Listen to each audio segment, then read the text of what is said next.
Want advice from a landscaping pro? I'm Brandon from Big Rock. Now let's make your yard beautiful.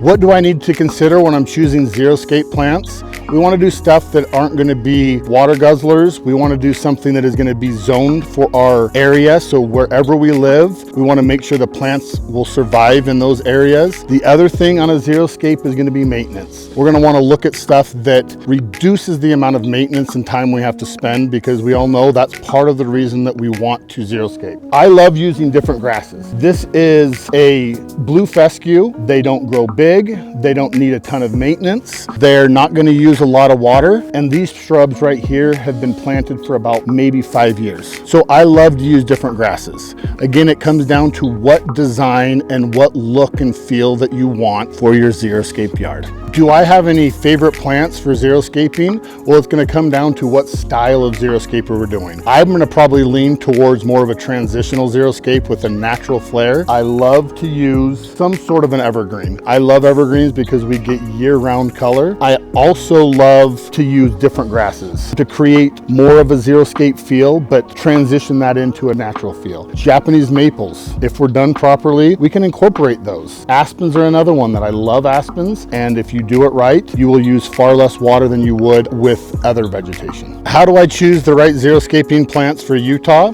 There's a number of trees and shrubs that we can use in our xeriscaping designs. I love ground cover. This is a golden creeping jenny. I love ground cover in a xeriscape. Walking over here, we use, which is native, a yarrow. There's a number of different colors of yarrow, which I like because it's more of a native looking plant. In this yard, we actually use boxwoods. It's a semi-evergreen. We get color year round in a xeriscape. And again, if we water properly, majority of plants that we want to put in a yard can be in a xeriscape if it's watered properly.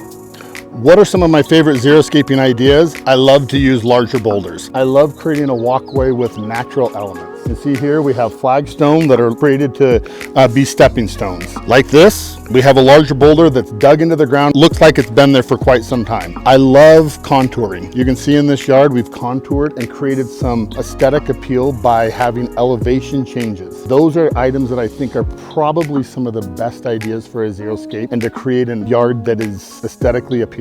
For more landscaping tips and more, find us at bigrockinc.com.